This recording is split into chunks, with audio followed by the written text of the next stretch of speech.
Hi, hello, good morning mga tita. Today's recipe, Vietnam salad ang gagawin natin at yan yung mga ingredients natin. So ito ang gamit ko, kanikama, red cabbage, carrots, cucumber, at lettuce. Pwede kang gumamit ng kahit anong vegetables mga tita na gusto mo at ipa-fine julienne cut mo lang siya para hindi siya masyadong malaki sa rice paper mo.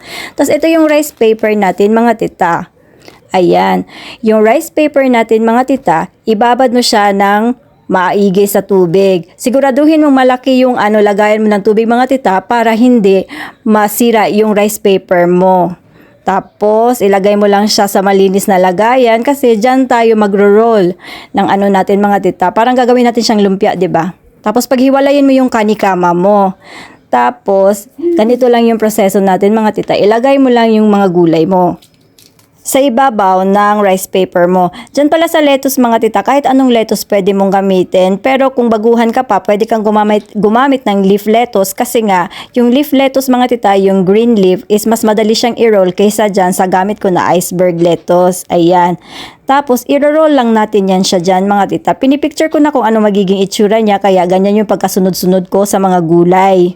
Sa una lang mahirap ang rolling mga tita pero kapag nakasanayan na okay na siya. So, ipupush forward natin yung rice paper natin tapos hilain natin yung gulay papasok sa rice paper natin. So, tignan nyo maigi ang process mga tita ha para hindi maluwag yung Vietnam salad mo kasi kapag nagkamali ka, maluwag yan siya sa gitna. Mahuhulog yung mga yung mga gulay sa gilid ng ng wrapper mo.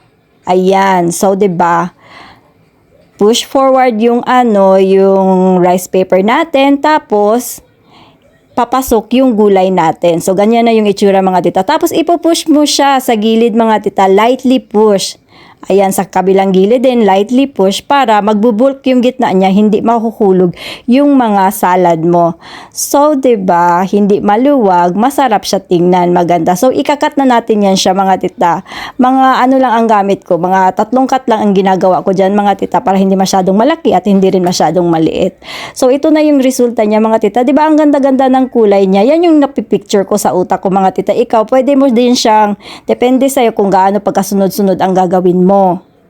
Pwede kang gumamit ng kahit anong gulay na gusto nyo mga tita at aside from kanikama, pwede kang gumamit ng boiled shrimp, boiled chicken o di kaya fresh salmon. So thank you for watching mga tita. Sana magawa nyo to sa bahay nyo at sana ma-practice nyo din ito kasi sobrang sarap talaga nito. Ang sauce ko nito mga tita is sweet chili sauce. Thank you, bye bye!